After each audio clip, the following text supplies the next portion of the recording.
Soga twasebengera twava mu namba 3 tuli kumpi mu namba 9 mu 222 bwe bali kuturankinga ki enamba 9 ayi mu 1953 twali namba imeka twali namba 3 so awo kyategeeza ndi twirire ino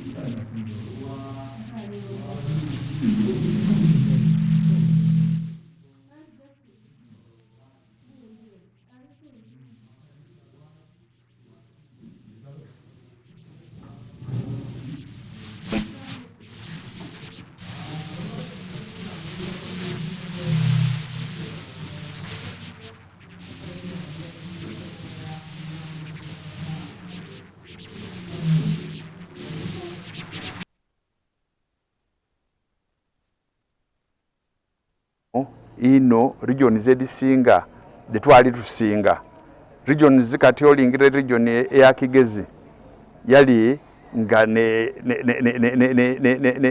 irire esembayo region eda Toro edali nga diri namba nga mukaga nga Busoga tugisinga region nga Ankole yona yali nga namba 9 sawa eno diidye da Mwanjo Bugande maintainize namba ndala Bunyoro ya maintaininga namba 2 Nankole yagema ekyokusatu Toro yagema oba kyakuna then ojja okutuuka ku Busoga ng'obala namba 9 kumpi ni foto idirira abasembayo so kiba kitegeeza tuteeka okwekolako omulimo nga Abasoga okuva mu bwavu obwe tulimu kuba tuli kumpi ne Karamoja tuli kumpi nga bajja osinziira ku babagge ekiwandiiko kino ate mu kiwandiiko kino tibaakoma bwabo baataamu n'abo abakugu mu nsonga ed'endawulo kyova obona wiiki eno basaasira eno okuva ku Lulala paka ku 5 baatyama Idinda ku Hotel Jebeta Nairo Village era muno baayeta abakugu okuva ku madistricts baayeta ba RDC baayeta ba speaker ab'amadistrict ng'ekibeeteisa kutema mpenda bawandiike ekiwandiiko ekyo kyengoye kyebeeta Busoga Strategic Plan. Lwaki Busoga neeyogerwako ino ati bwavu aye ng'ekikulu ino kyakubita mu sayansi obuyiiya ni tekinologiya Abasoga bavwe mu bwavu era wolingirira okuva ku Lulala paka ku 5 bangi baviirayo nga bawendowooza eibwe tujasooka ni omwami gwe beeta Gwima Erica ono nga ni principal program officer okuva mu ministry ya science innovation and technology eri mu office ya president nga akulaga nti ensonga yeteisa ba technical bano nti tuli kwenda okulwanisa obwavu nga tutandikira wansi ku district ate wolingira local government eri esente debafuna edokulankulanya ebitundu bw'ojja mu office edaba CDOs community development officers eri esente edibaweebwa kandi ebintu bingi biteereibwako isira mu Busoga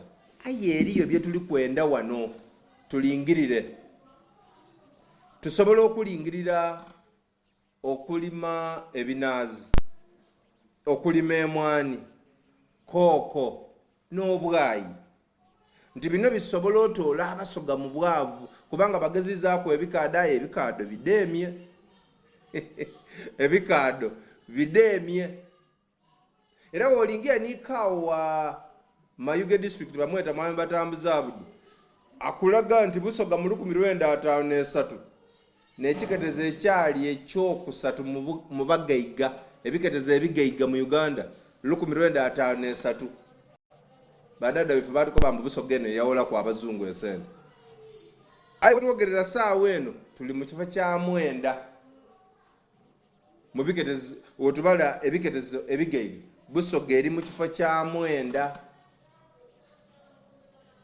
okwogera okwa ngungu bakawati Busoga mubaavu eri mu kifo kya kubiri batewe batukoba okusinziira ku bibalo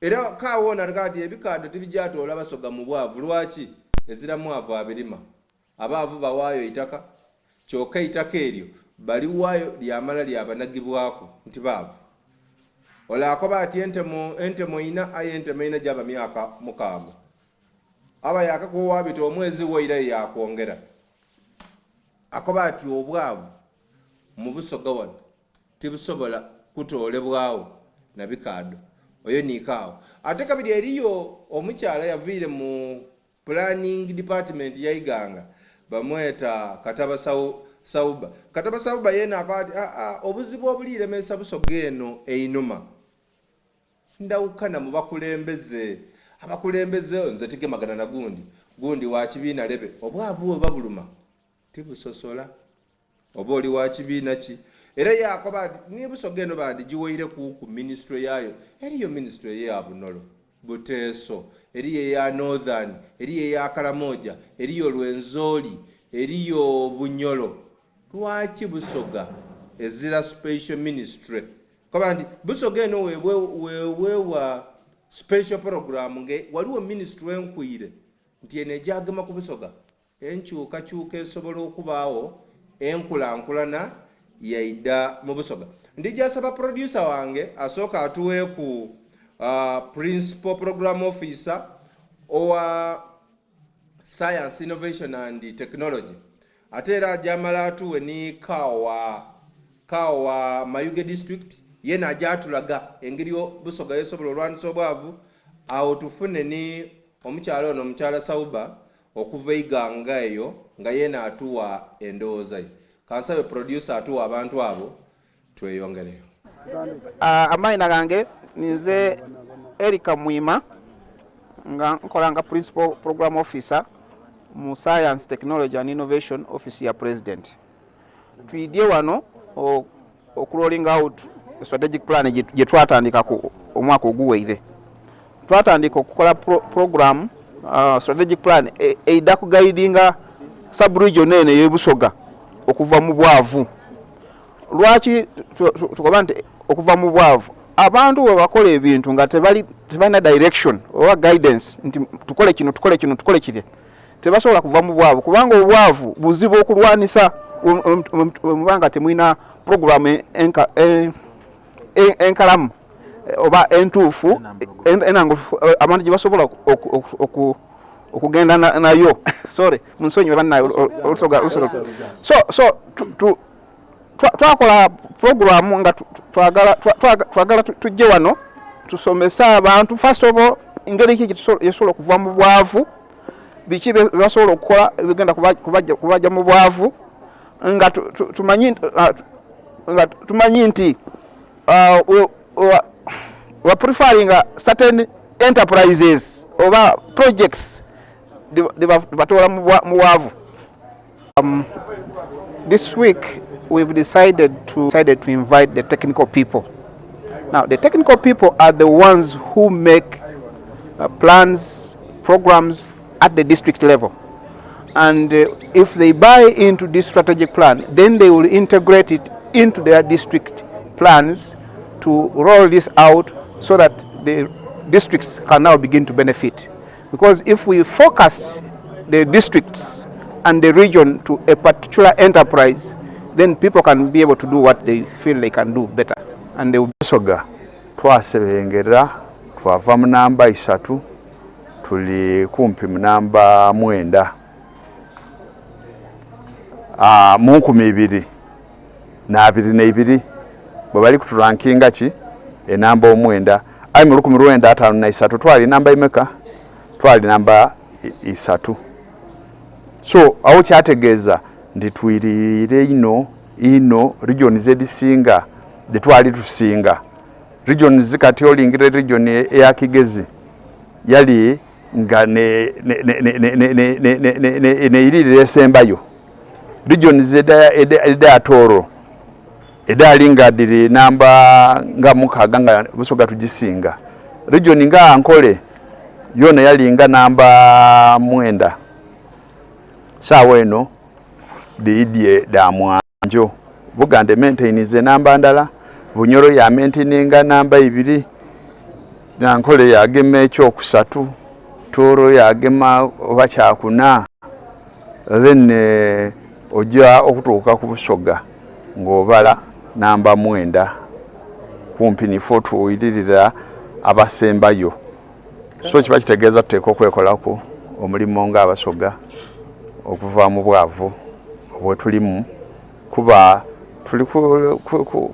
tuli kumpi ne Karamoja tuli kumpi ne Acholi wansi. In fact n'Acholi obetu bitaga mukose nabirawo abantu okugenda mu business ebikado abali kwenigira mbikado n'abatono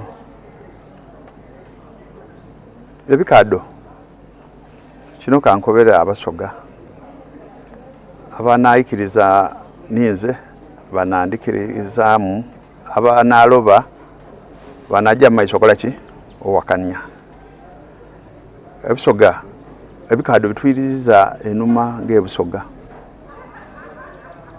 abantu abasinga balime ebikado n'abali kunaka sente n'abasobola okupangisa amataka g'abaavu bapangisa amataka gaabwe bapangisa abagayiga bwapangisa eitaka apangisa myaka 6 omwavu yamuwa esente mu myaka 6 batajja kwongera kumusumbuwa aye emyaka 6 gibagikali n'omwaka omulala bagukali kuwaako nga kabiri iwe owapangisa omugayiga eitaka ofunye obuzibu oli mukoba nti muna malagano ongerayo so wamwongerayo kabiri emyaka egindi omukaga gya myaka emeka 12 ebizibu esente zakuwaire tibatisobola kola ki kumalawo bizibu ogwokusatu bwojayo akoba nti be ngukiza irala eitaka yakuwa mudakola ki so omuntu yasigala nga mwavu yanga gemye itaka eryo wakiri wasimba muyika eyaki eyakokoa obanga itaka okoze ki olitunze. So abali kulima ebikado era n'abali kubifunamu n'abatono era n'abagayiga n'abali kupangisa ki amataka. So bwebanga ebikado bigagawaza nga bakoba mu Busoga the first out growers scheme mu Busoga dali under Madivani and datandika mu 1940 olwalero mugiye ku Busede kuba out growers scheme ya Madivani yatandikira wa Busede in 1940 mubone obwavu obuli ebusede the highest rate of school dropout y'abaana eri bwaki eri Busede abaana abatasoma abakola mu masamba g'ebikado bali Busede the population abavu bali buki Busede ne entire local revenue eye igombolola eriye Busede ya $5,000,000 omwaka omulamba igombolola iramba. So abayikirizaganize bayikirize abawakana bajje on the ground babone ekiriwa ebusede eyo ne simple analysis eyebikado lwaki ebikado tibiri kujja kutolayo Busoga. Nizo batambuze Abdu. Basauba district planner Waiganga district nendo okwebaza abatwese wano olwaleero okukola strategic plan eya region eya Busoga omuli district ya 10 edikola Busoga. Tusuubira nti plan eno gye balikola gye tukoze kuba twena tubeirewo tutaire mu amaani gaife twena tutaire ku ibale kuita ku plan eno ndakyusa Busoga eno singa ebintu ebindi nga okugaita abakulembeze ba Busoga kikoleibwa. Abakulembeze banoyagana district nga mulimu abakulembeze ababaka 5 aya ababaka abo tibasobola kubira beine ate nga bano nensako daife Kampala yetu tatyama singa abantu bano batyama bayikirizaganya basobola okwogera bene na bene ate nga Busoga tuli bagaiga ekimala nti tulina offices edamaani ni fort hosting executive director wa National Planning Authority tulina ba PSs tulina ba ministers abaweraku kyandi tukoleire nga abantu bano bagemagaine kikyuso ekitundu kyaife.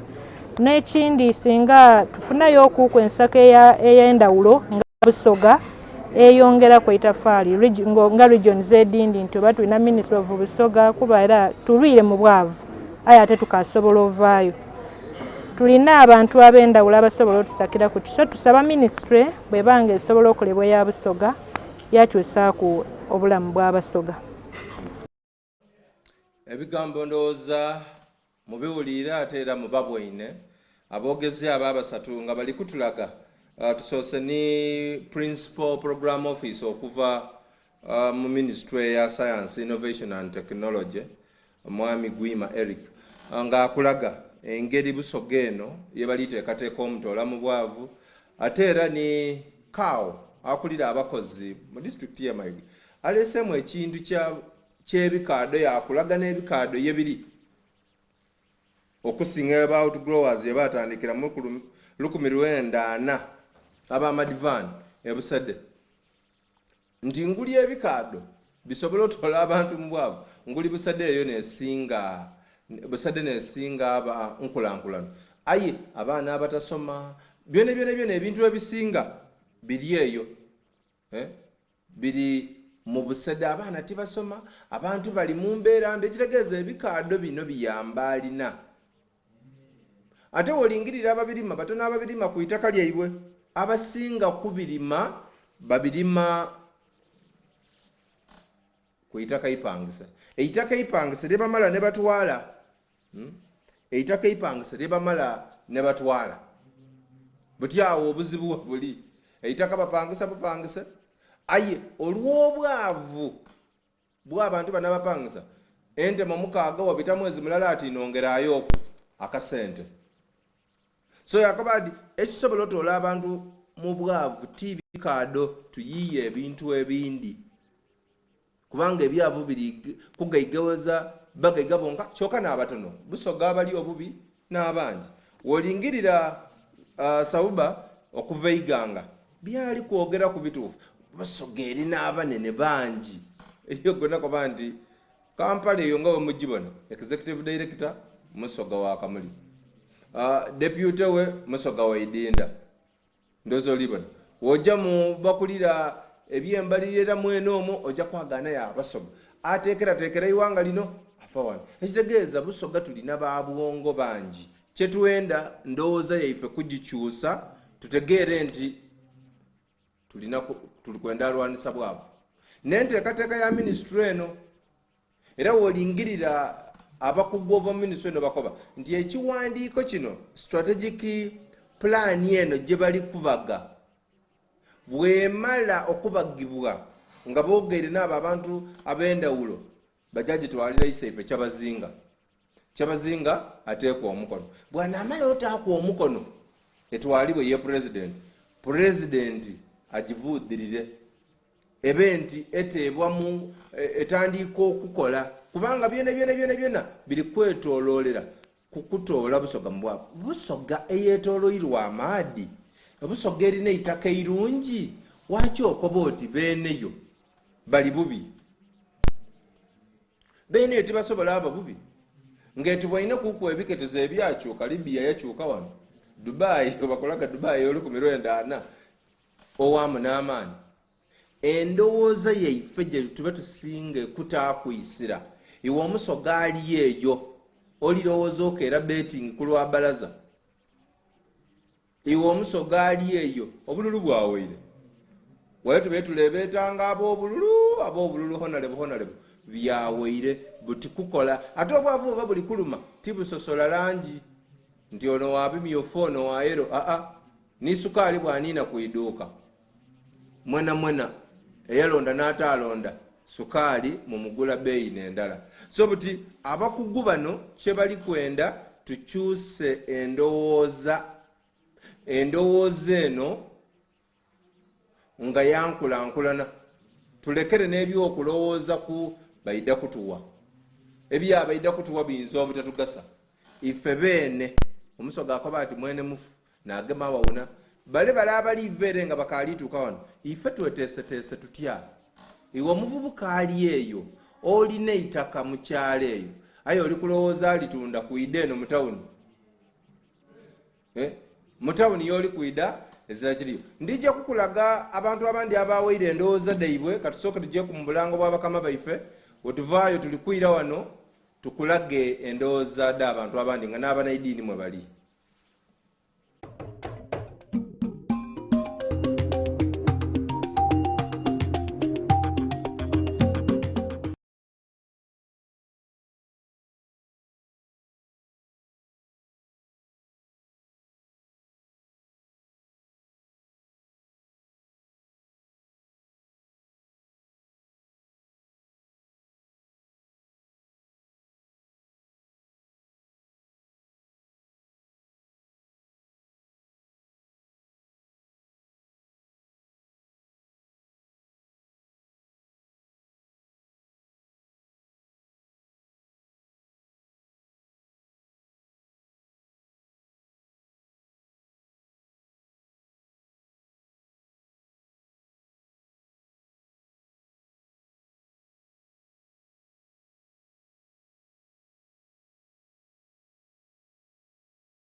mukago omugonzi suukayo mu bulango bwa bakama baife.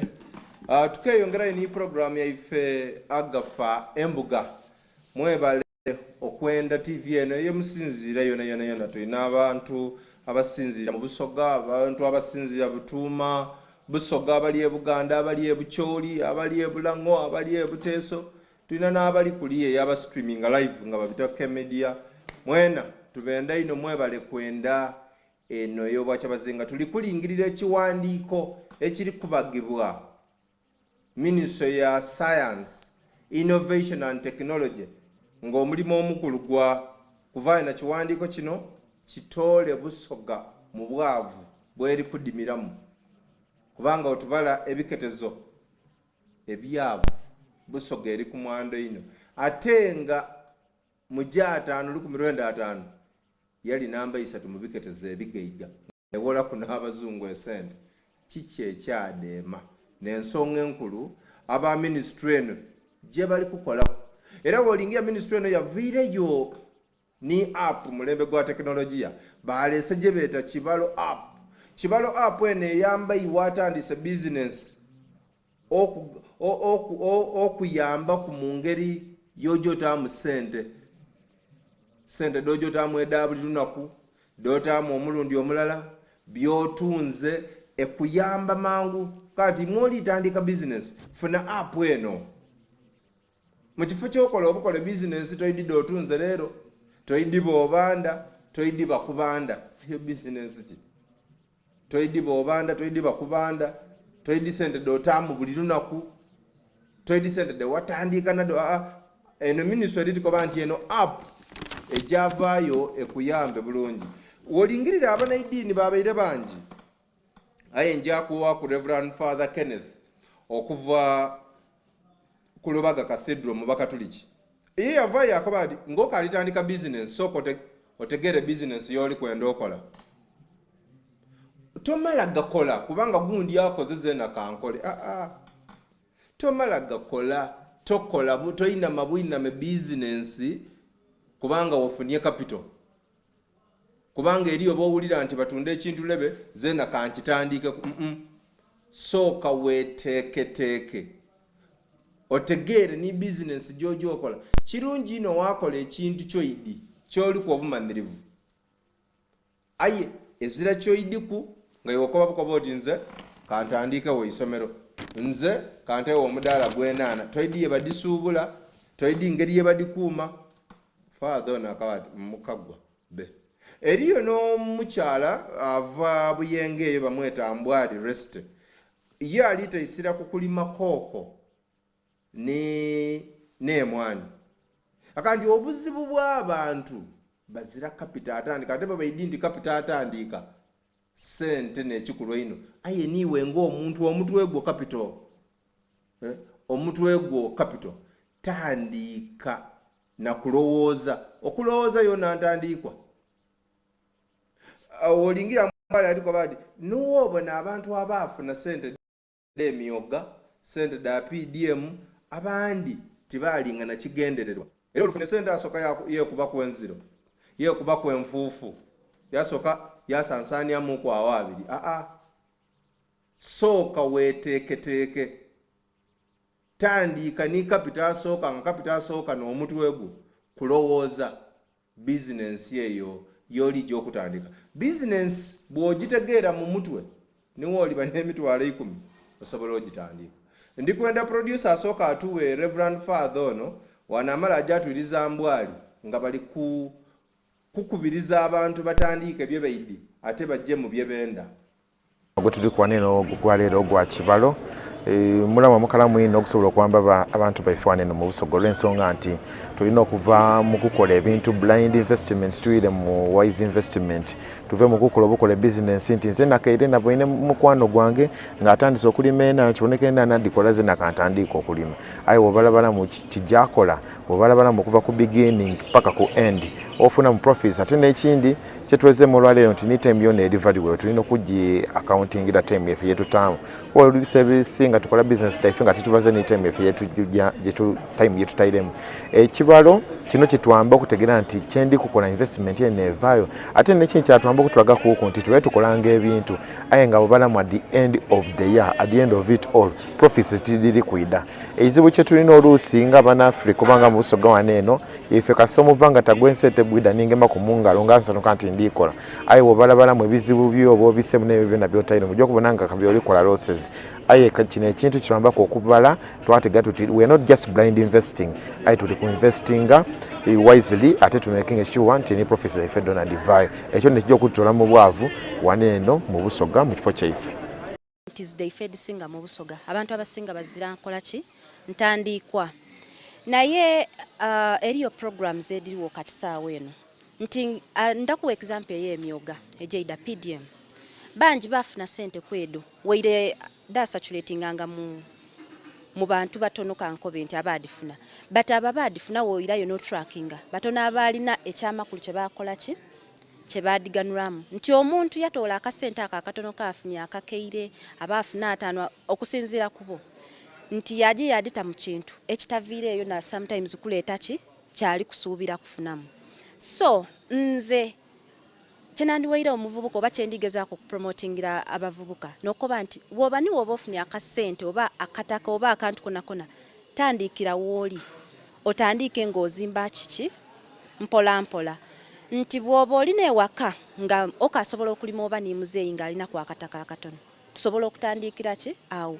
But eriyo need no enterprises oba I would call them financial institutions eriyo dirigaba obulooni nti bwe mba ntegeere nti bwe mba nkayituleetinze ekibalo kino nikivaayo ng'abavubuka tusobola okukoba nti katwekolemu omulimu tuyire awalala oba tukole cooperative tujje twewola akasente ako tukole ki tutambule. But eriyo ni culture je tuli promoting nga ifa aba Women's Environmental Forum nti tuli building circles okuva mu byalo nti nga abavubuka tuli kwekumakuma twereetawa ku meeza nti kyensobola okufuna katugeze nusu bitano buli wiki tulete ebitano bwe tufuna akasente ako twafuna kye tukakola ki kye tukataamu ekyo kyatuwaliriza n'okutaawa omwoleso gwe tuli kweta Busoga Coffee and Cocoa Tourism Festival ngene lijja kutuyambako omulimi onaka ali kutegeera nti mu mwani nsobola okufuna mu kakaawa kenu abafunamu ebizigo basobola okolamu ebintu ebyendawulo yena ali kuidanga yakola ki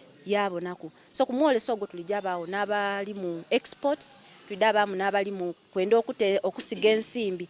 So bwebaayo omuvubuka yena nga ali interested mu kukola oba emwani okuba ku nikyajongerako oba kooko kyajongerako guno omwoleso gwona guba gumukola ki gumu okuba nti tuzira capital tikitegeeza kuba na sente muki munsawo but rather kutandika n'ebintu ebitwetoolwire bye tube tutandikire ku okukola ki okwesitula because niwe tunakoba nti buli omu bamuweera akakeira onajja okubaliriza okubala nga kuife wabuuza noti wedde waditawa nga tali kukobera ki kituufu aye bwe tunakozesa ekibalo kino nitutegeera nti okenfunirawo emitwalo ganga 2 njagata wano era gajja kumpa kino kidda kutuyamba kuno okukoba nti tuli kweyidubulula oba okwetoolamu endowooza eyo nti olina kusooka kuba na sente mewe atandika oba ku nikyokola ki nikyokola. Ndowooza ebigambo mubiwulire kulwanisa bwavu mu Busoga endowooza olidibona Reverend Father Kenneth okuva ku Lubaga Cathedral avire katomala gasiga sente do siga muchoidi kyotegeera ono omuwala ambwa arrest okuva ebuyengo yena aliva yakati bana ebyo capital code tutegeere we tujoote sente soko osana okwebuuzaako ku bantu eriyo business gyoli kwenda ota awantu aye kabiro woli kwenda ogiteekola eriyo n'ebintu byoyenda olimangeza nakatale kaabyo wekiba kirime nga niwe kiba kirumbiibwa ekiwuuka toyidina bulezi buwone ekiwuuka ekyo ebyo byonna tusooke tutegeere bye twenda okola ebyo ebirowoozo byaweereibwa aba ministry ya science innovation and technology kwenda kuvaayo na kiwandiiko Busoga strategic plan ekiwandiiko ekikwire Busoga ono ave waali kubanga nkobye nti Busoga mugayiga ife abamulimu nife abaavu Busoga alina ettaka erikasinze kuba igimu mu East and Central Africa. Lwaki? Lwakubanga Busoga ng'ekiketezo kyetoolwairwa maadi. Omwiga Kiyira, Enanda Nalubaale, omwiga Mpologoma, n'Enanda Kyoga. Wagati awo woyagaana Busoga. Kyokka mu Busoga mwene wagati mulimu emiiga egibitamu. Olina Lumbuye ni Mpologoma abitamu. Mpologoma ono abitamu.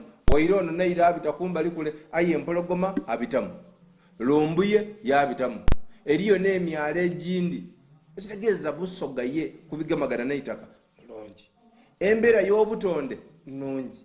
Kyova obona bala abalimi ab'ebikaado, amakampuni ag'ebikaado go gaavaayo gakati tujeerera ettaka irungi. Aye kitegeeza nti kabiri muno tibalimira mu kirime kindi. Era musobola olima amaido, musobola okulima mu emwani, musobola okulima mu ebinaazi, tusobola olima duuma waife. Ate tulidde muku n'endowooza ere nti kyolimye tokitunda nga bw'okikunguyire. Kyongere kuuku omutindo. Yowaaki bw'olima duuma ontotunda nga kawunga. Olibona bw'olijja ofuna ebitinkiriiri bikuwa ekintu ekindi. Bw'olijja ofuna askasi. Olibona bw'olijja ofuna akawunga. Mu kifo kyaiwe okuwa obuwole duuma eri abatundira duuma ku nnimiro. Babeeta duuma bamweta mukookole. Duuma wamutundira ku nnimiro.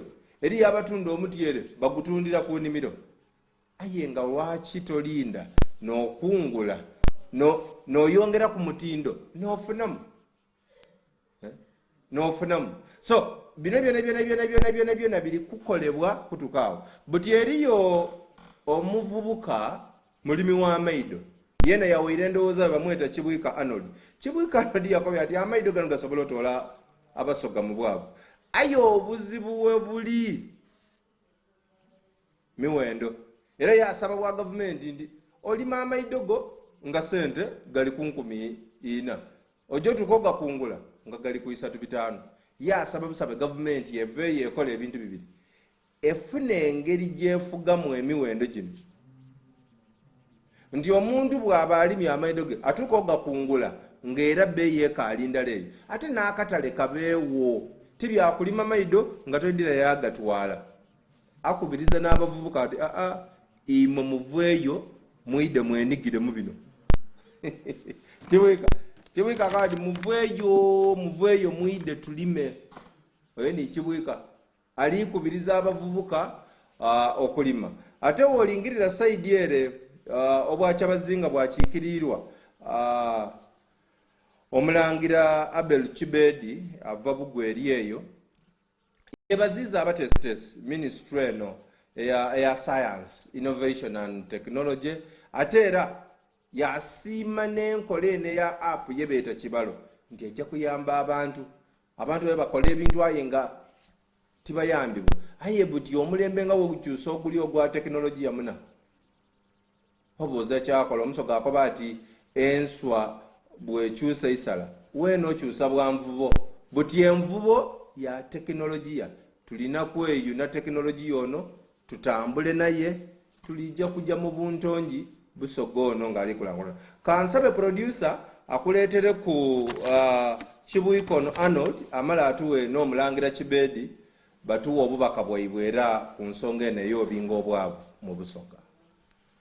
Ndi mutyami wa Jinja City era nga ndi mulimi Busoga sub-region. Ndi omu ku bavubuka abeenigire mu kulima amaido.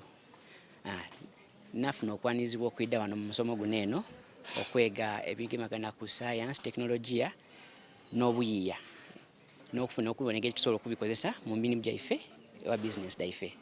Buti nze ng'omuvubuka omulimi kinambye ino okusobola okutereeza ebintu byange ebyenkola, emirimu gyenkola, esente ddentaamu n'okusobola okutegeera kye ndi kusuubira okutoolamu mirimu gyange gyenkola egy'ennimiro egyo. Kitukoleera ino era nga tusiima ino abatwese wano eno tusobola okwega. Aye ku nsonga edimu tetwalyenza okubisawo ife ng'abavubuka abali kwenigira mirimu gino eno. Bwe twalidde wano eno bayambye okutubikula bwongo n'amaiso twabona nga okulima n'egimu ku mirimu egisobola okwemeza abavubuka gyasobola okubabeeza wate gyabazimba n'obugayiga bwakola ki bwakula. Aye ng'abavubuka kyetuli kusaba oba amagezi getwalisa ya ministry etwambeko okusortinga ebintu ebindi nekyokuterawo enkola ediriwo ntuba tumaze okola emirimu gyaffe egy'ennimiro tukakasa tutya nti emiwendo mu katale tijijja kugwa oba nti bajja kutujjanirako batufootole bufootole. Twenda okola emirimu gino eno, twenda okutaama amaanyi n'okunonya essente tukola emirimu gino eno, aye eministry teri kuvaayo kutugemeraku nakutwambaku kukakasa nti bwe tukola emirimu gino eno tibajja kutufootola bufootole songa dabeeyi. Webanga teviire kukola kintu ekyo abavubuka abasinga tujjasiga mirimu gya bodaboda, mirimu gya chapati, mirimu gino egy'oku street ngera mbono abantu bwe babuna ku nkyo baidda bwidde ku street kweyiiya. Ate ng'okulima kuneeno omuntu asobola okukola programu wamanya nti mu mwaka guno nja kulima emirundi 2 mwera avaamu ssente diti ese nowe naavaamu didde akola ebintu bino ni bino kuba oba osobola okutemaatema wamanya kyoli kusuubira. So twabanga okulima kuneeno kusobola okwemerezaawo abavubuka n'eggwanga lineeno, aye kuwona kulina okwemerezebwawo abavunaanyizibwako. Tubeyanziza ino amaina ninze Wankuma Abel Kibedi nga tubaire wano mu workshop eidinda eyategekeibwa Ministry ya Science and Technology awalala ni office ya omukulu w'eiwanga President Yoweri Kaguta Museveni. Twenda okwebaza ebitongole ebyo ebibiri olw'okulowoozaako nga abasoga era nga obusoga okutukunga okutandika okwongeramu mu byenfuna mu bintu byonna byonna byetukola nga tubita mu science ni mu kyebali kweta ekibalo. Twenda okwaniriza ino enkola eno kubanga byetweze biraga nti mu butuufu bwe tutakozesa science ni technology ne tukozesa ni kyebali kweta nga ekibalo kyebageziisaako mu bifo ebindi byonna byonna busoga teidda kuva eri kujja mu maiso. Bw'okozesa ekibalo nga obita mu science ni technology otegeka bulungi ebyenfuna byo era wabanga oyongeraku kubugayiga n'obukombe bwo ng'omuntu aye n'obukombe bw'ekitundu bwona bwona. So kino tukyaniriza ino tulikoba nti mukyetanire baida abatuuka ku wansi eyo ye muli mwena mwena nga babasomesa ngeri kijja tusobola okukolamu byetukola twabifunamu ate twayongeraku ku bukombe bwaife nga abasoga. Mukagwa Omugonzi ebyo n'ebiduubo by'abataka ate ava osembayo n'omulangiro wa Bugweri nga yeena alituusa obubaka ministry eno eya science obuyiiya ni tekinologiya olw'omulamwa gwe yavaayo nagwo nti Busoga ono alina ova mu kiina kyalimu era yakoba nti buti saawa eno bwe tuli tulina okozesa enkola y'ekibalo gye bali kuleeta egyakuyamba mu ngeri y'ogema mu bizinensi do mu byenfuna engeri y'ogyoditeekerateekera. Ate yena yakoba nti science ni tekinologiya buti n'enjira gye tulina ogema eyo n'enjira eriwo gye tulina otambuliramu iwaali eyo kola byokola ngaayo idi olitambulira mu njira ya sayansi obuyiiya ni tekinologiya. Enenkola nkukobye nti ekiwandiiko kyo nkiri kubagibwa bajja kitwala yeisaife kyabazinga akiringemu ateekwa omukono bamale bakitwala president buti bwe banaamala baire batandike okutumbula enkulankulana mu Busoga ono. Nze nkobye nti Busoga ono mugayiga.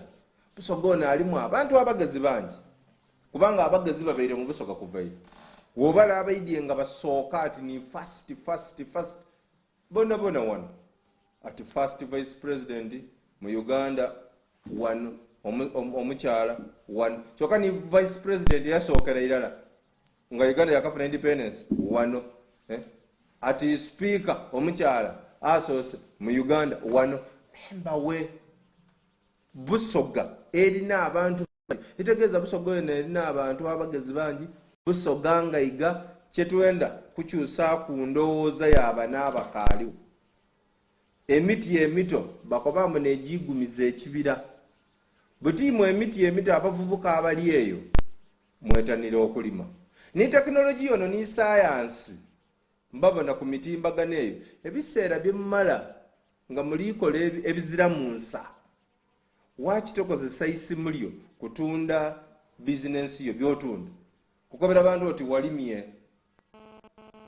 sukuma wiki walimye endagidi eyo otunda kino ni kino okobera abantu byokola mu kifo kyo okuba ku mitimbagano watandika kudeegula mwino mwatandika avumagana muveeyo tulwanise obwavu mpologoma musoga ko bali obwavu mpologoma woterwana ku ekulya ate zirayenda mwavu fe badada ife batukobayira ati omusoga ayina ensamba ekobeti omwavu ayendebwa inina omwavu ayendebwa mama we yenga ate ni mama amwendala kubanga azira gwanamugabira